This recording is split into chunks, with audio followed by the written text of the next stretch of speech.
So, in the first of my reflections for Holy Week, I want to start with a place where Jesus was actually a bit overburdened, well, to say the least. Matthew chapter 26 and the story of the Garden of Gethsemane, where Matthew tells us they went to a place called Gethsemane, and Jesus said to his disciples, "You stay here while I pray."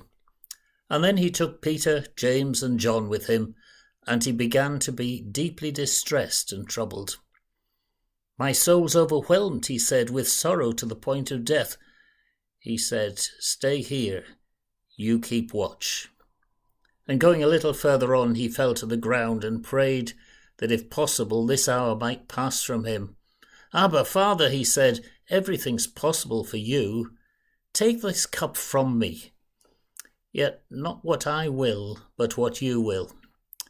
Then he returned to the disciples and found them sleeping.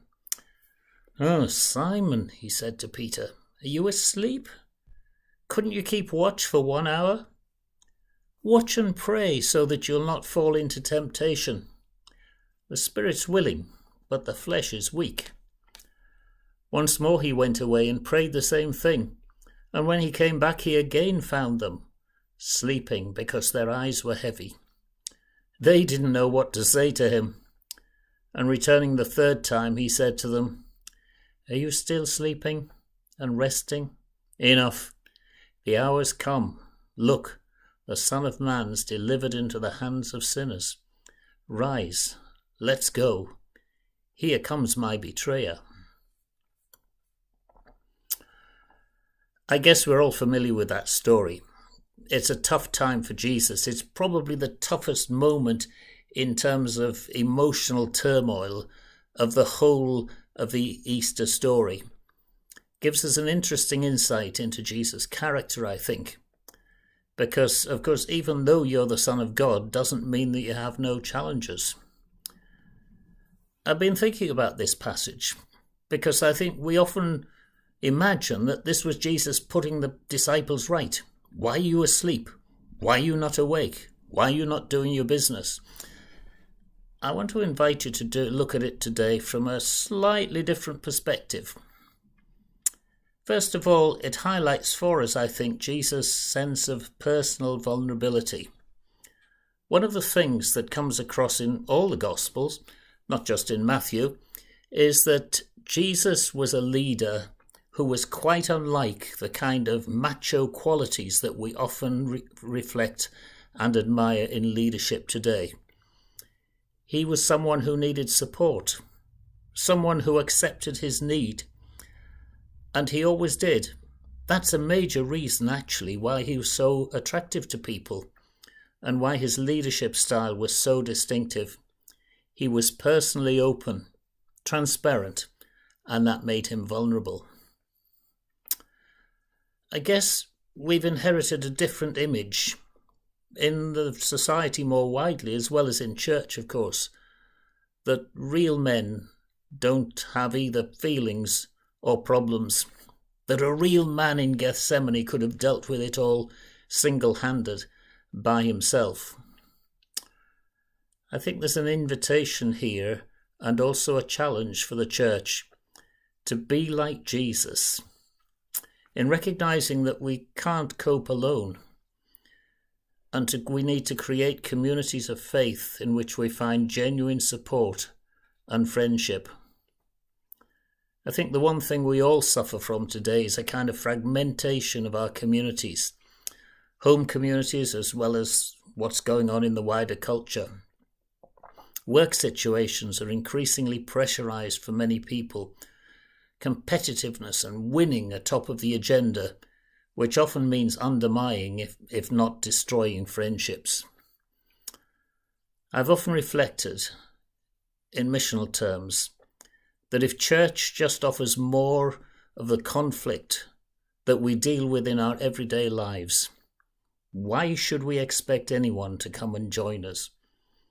What would be the unique selling point, if you like, of church life if it's basically just a version of the same thing that we find everywhere else? So it's not just vulnerability, though. I think patience is the other thing that comes across to me as a lesson that we need to learn in terms of reflecting on this story. I mean, actually, the disciples were exhausted. If you read the rest of the narrative, you'll begin to wonder, well, when did they get any sleep?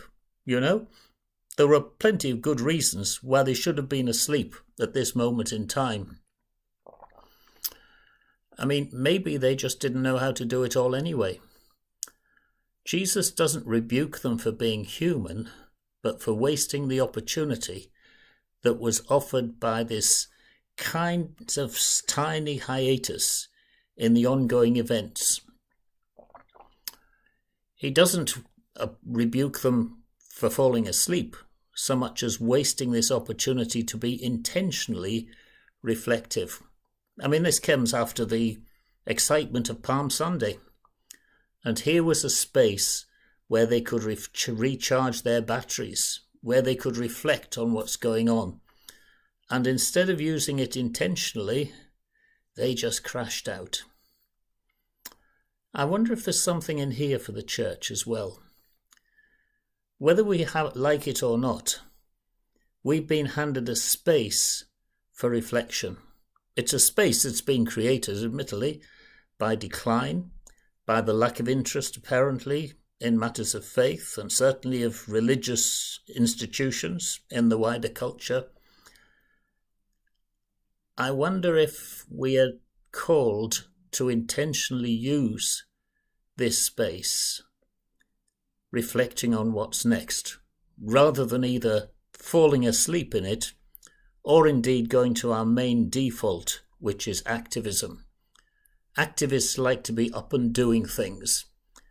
But actually, we've done it all. We've had all the theories. We've had all the ideas. We've tried everything out, and it doesn't seem to make much difference. Today, I wonder if this is the church's Gethsemane, where we're faced with so many challenges that we literally cry out to God and say, God, just make this disappear. We can't handle it anymore. Maybe the message of Jesus is, don't just waste this opportunity. Don't just fall asleep. Certainly don't just do more of the same. I mean, you remember what Albert Einstein said about that. It's the road to insanity, doing more of the same and expecting a different outcome.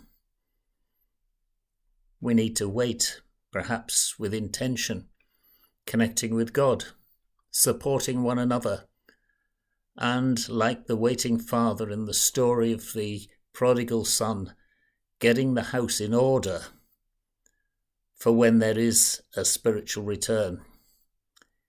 Being intentional, expectant, waiting, praying, and preparing.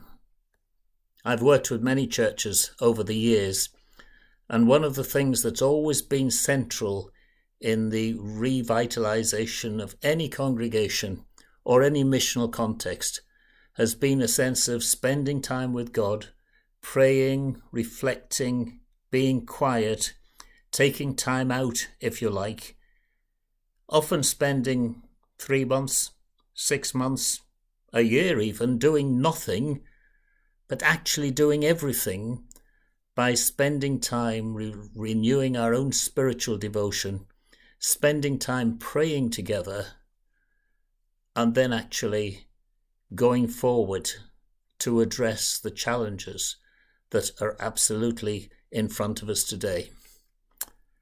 So maybe that's the question I want to leave you with on this first day of Holy Week. Is this our Gethsemane? Are we going to fall asleep, pretend it doesn't happen? Are we going to become activists and think we can sort it out? Or will we take the opportunity, as saints throughout the centuries have discovered, just to spend time reflecting, praying, yes, and expecting that something dramatic, which might also be painful, is about to happen. Don't forget to join me tomorrow for further reflections on other aspects of the story. And God bless you through this Holy Week. May it be a holy time for us all.